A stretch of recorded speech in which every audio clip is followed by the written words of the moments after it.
सुमित जी, हल्द्वानी में लगातार प्राधिकरण की तरफ से लगातार कार्रवाई की जा रही है, जगह जगह तोड़फोड़ हो रही है। अभी कल की घटना है कि मटर गली में 8 दुकानों की निर्मित 8 दुकानें, बहुत पुरानी दुकानें थीं, उन पर कार्रवाई की गई, वो तोड़ी गई। आज बनभूलपुरा में भी कार्रवाई हो रही है। तो क्या आखिर प्राधिकरण को आज सो के क्यों याद आ रही है? नहीं, देखिए, सही बात है, आपने बात विचार ठीक रखा कि अगर कोई किसी की इतनी पुरानी दुकानें हैं, पुराना व्यवसाय है, और देखिए प्रदेश में फिर से मैं दोबारा बार बार दोहराऊंगा, रेलवे वाले प्रकरण में भी हम यही समझा रहे थे, 70% जो जमीन हल्द्वानी में है या महानगरों में, वो नजूल पे है जी। तो सरकार की कोई स्पष्ट नजूल नीति नहीं है निर्माण की, और जो गरीब आदमी है वो अपना कैसे व्यवसाय चलाए, अपनी कैसे जीवन यापन करे, इस पे कोई विचार उनके है नहीं।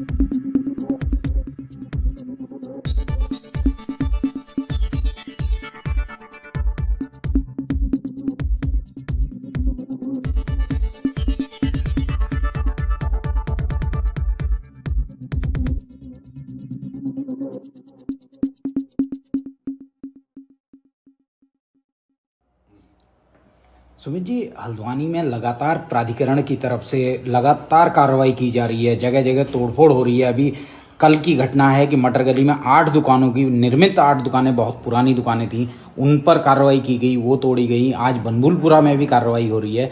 तो क्या आखिर प्राधिकरण को आज सो के क्यों याद आ रही है?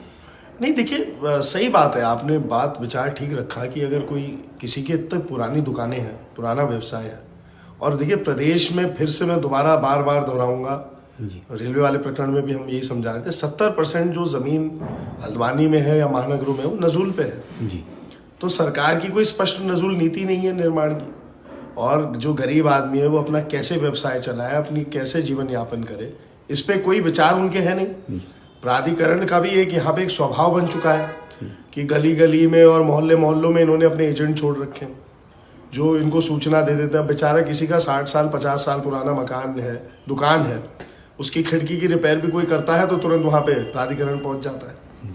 तो प्राधिकरण बना किसके लिए है? क्या केवल प्राधिकरण उन लोगों के लिए बना है जिन पे फ्री होल्ड और रजिस्ट्री है? और ये कितने परसेंटेज, कितने फीसदी लोग होंगे हमारी, अगर यहाँ की हल्द्वानी की बात करी जाए? आप देखिए ना, हमारे सारे क्षेत्र, काठगोदाम हो गया, हमारा आवास विकास, सुभाष नगर, जैसे आपने मटर गली का, ये सारे क्षेत्र, बनभूलपुरा, हमारा रामपुर रोड, हीरा नगर, कोई ऐसा क्षेत्र तो हो जहाँ पे नजूल ना हो जी। तो नजूल में अगर किसी की व्यक्ति की नजूल पे है, काबिज है वो, और वो नहीं फ्री होल्ड, देखिए फ्री होल्ड वही नहीं करा, फ्री होल्ड भी नहीं खुला हुआ है, फ्री होल्ड भी बंद कर रखा है, और गरीब आदमी तो फ्री होल्ड करा नहीं सकता। तो ये तो सरकार की पूरी मशीनरी की बहुत बड़ी विफलता है, और साथ ही साथ एक प्रताड़ना एक किस्म की है। वैसे लोगों के व्यवसाय रोजगारों पे बहुत बड़ा घात सरकार की नीतियों की वजह से लगा है। और अब उसके बाद प्राधिकरण जो ये गतिविधियां कर रहा है, अवश्य ये एक ऐसा मसला है जो पहले भी कांग्रेस ने सदन में उठाया था, भविष्य में भी हम लोग इसको सदन में उठाएंगे। प्राधिकरण की जो कार्य प्रणाली है उस पर एक बहुत मॉनिटरिंग की आवश्यकता है। तो ऐसी मॉनिटरिंग कौन करेगा, कैसे करेगा, ये अवश्य सरकार को जवाब देना चाहिए जी। अच्छा सुमित जी, एक मामला और है जिसमें प्लास्टिक की बात है, प्लास्टिक बैन किया गया है, लेकिन कार्रवाई के नाम पर केवल ठेला फड़ पे कार्रवाई की जाती है और छोटे छोटे दुकानदारों पे प्लास्टिक पे कार्रवाई की जाती है। क्या बड़ी बड़ी जो कंपनियां, जो फैक्ट्री ये बना रही हैं, उन पे कार्रवाई की जरूरत नहीं है? नहीं, बिल्कुल कार्रवाई की जरूरत है। देखिए, प्लास्टिक पे मेरे को भी कई एक दो बारी फोन आया जब रेड पड़ी जी। तो जो महानुभाव थे जिन्होंने मेरे को फोन करा, तो मैंने भी उनको ये बोला, माननीय उच्च न्यायालय का निर्देश है, माननीय सुप्रीम कोर्ट का निर्देश है, पूरे देश में, प्रदेश में प्लास्टिक पे बैन है जी। तो इसलिए प्लास्टिक जो भी यूज करा, वैसे ही पर्यावरण को मानवीय दृष्टिकोण से देखिए, जोशीमठ में जो हुआ है जी, वो क्या हुआ है? अति चाहत, अति कंजम्पशन की चाहत, विकास की चाहत।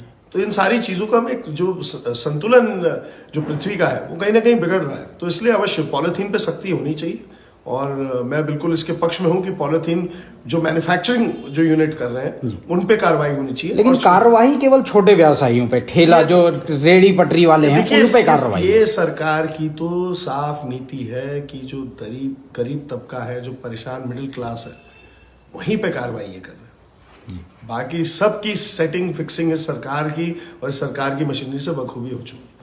तो ये कोई आश्चर्यचकित करने वाली बात नहीं है, इस सरकार की विफलता को दर्शाता है जी। अच्छा सुमित जी, एक आखिरी सवाल।